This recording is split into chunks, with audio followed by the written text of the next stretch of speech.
use that whisk? There. All right. Hi, everybody. Yeah, so today Ambrose is going to use that whisk to make a batter that we're going to dip some beautiful haddock in and make some fish and chips.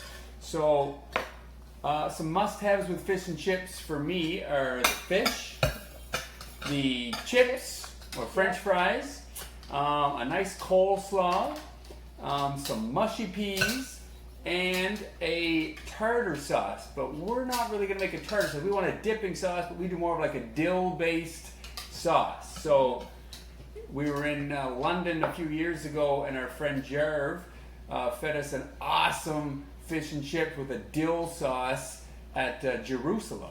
And we have been in love with dill sauce with our fish ever since. Yeah. It was a dill tartar sauce. A dill tartar sauce. Playing on that. Yeah, but we, like the dill is really what we want. Yeah, okay? exactly. So he's throwing some peas and carrots around. So Making a nice mess. Making a nice mess. So we're gonna help him make even more mess by getting him to whip up a batter for us. So let's make some fish and chips. What are you doing? Excuse me. What are you doing? You gotta get your whisk. Okay? Here. There we go. There we go. So 1 cup of flour in. Can you start whisking that up? Mommy will put other stuff in and you whisk away, okay? Mommy, can you put a 1/4 cup of baking powder in there? Baking powder. 1/4 cup of baking powder. Excellent. Oh, 1 teaspoon of salt. 1 teaspoon of salt. Stir it up. Okay, now Ambrose, this is where you start whisking, okay? I have 1/2 cup of milk. So I put milk in my batter. The protein in the milk helps it sort of stick to the fish, and it helps sort of caramelize things and get them golden brown and delicious, okay? But I'm also going to add 1/2 cup of some sort of carbonated water. I have a nice lime bubbly that's going to do the trick. So I'm going to put this into like a 1 cup total. All right, here we go. Can you whisk all this up for me, buddy? Whisk away. Whisk, whisk, whisk, whisk, whisk.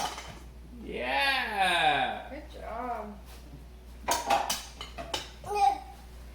Keep on whisking. No? Do you want Mama to help?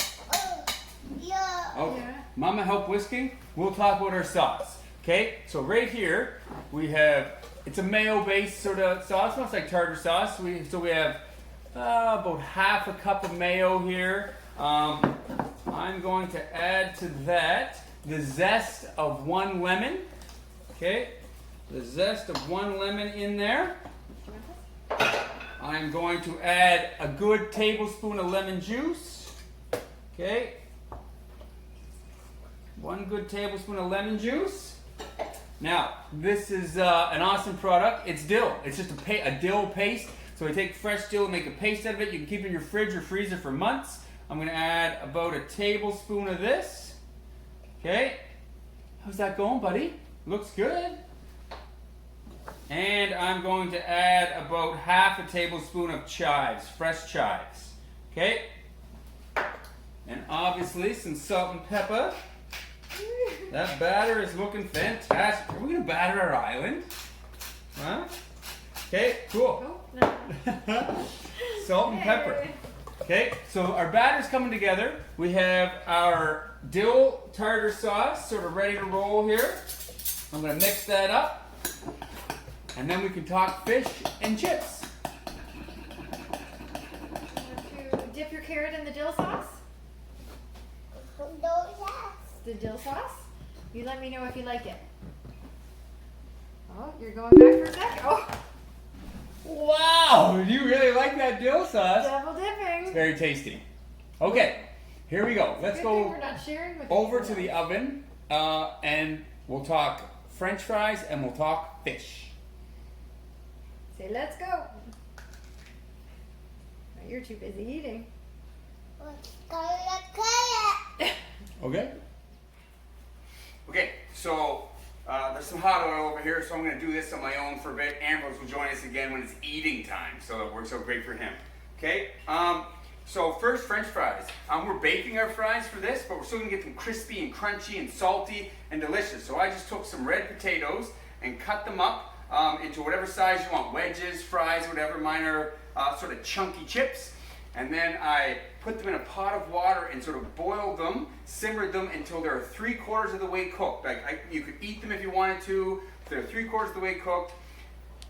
Then I really dried them off really well. I actually put them in the fridge for a couple hours so that cold air could really dry them right out. Then I tossed them in some oil, salt, and pepper, and I had them in a 450-degree oven. They've been in for 20 minutes.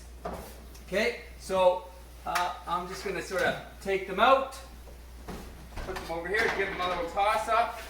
You can see those are starting to get crispy and crunchy and delicious. Okay, little salt. Woo! Whoa, those look good. Whoa. French fries. Okay.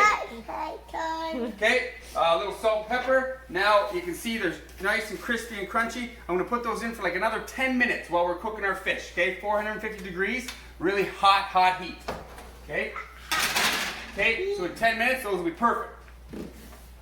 Okay, so now let's talk fish.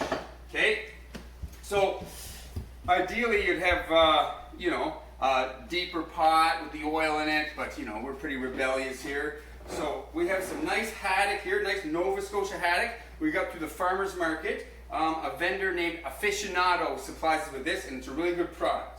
Okay, so a lot of people just take their haddock, their fish that's wet, and they dip it in a wet batter, and they fry it, and they wonder why all the batter comes off. Okay, but it needs something to stick to it. Okay, so I have all-purpose flour with some salt and pepper.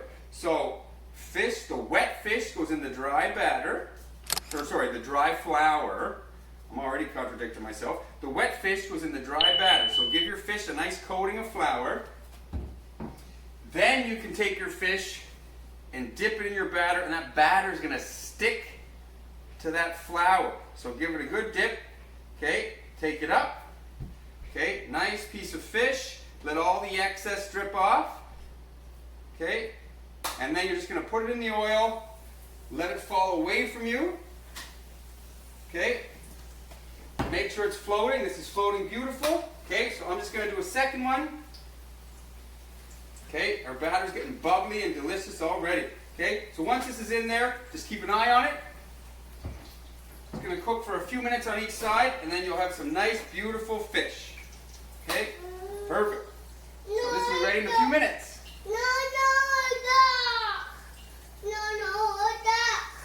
All right, 2 pieces is good. Don't overcrowd your pan.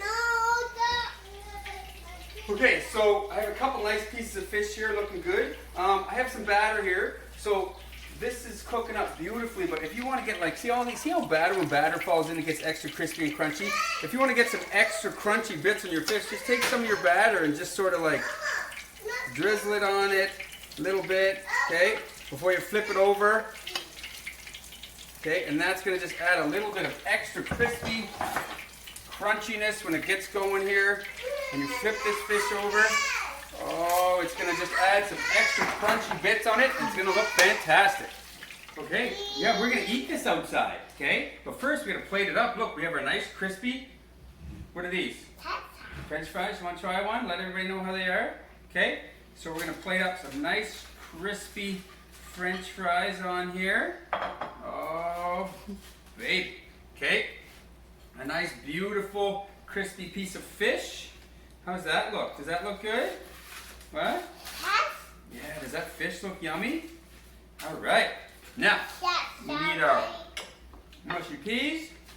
We need our sauce. And I like to take a little bit of coleslaw and just sort of put it right here so I can get it all through everything. Okay? Beautiful. Garnish with some lemon. And I think we have a meal. How does that look? Oh, you're ripping the batter off it. Yummy, yummy, yummy.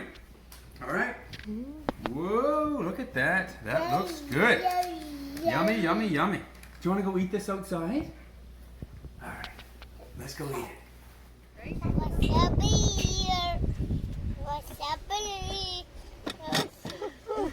Yeah, watch the beer, buddy. Okay, so we're outside on our deck on this beautiful day. Even though Ambrose has a toque on, it's a beautiful, beautiful day. How's the fish and chips, buddy? Oh, where'd you go? Yeah, let's eat some fish and chips. Mmm. Beautiful stuff. I love fish and chips. So, yeah. enjoy it, and we'll see you tomorrow. Bye-bye. Come say bye-bye. Can you come say bye-bye? Bye-bye. All right. Bye-bye. Bye.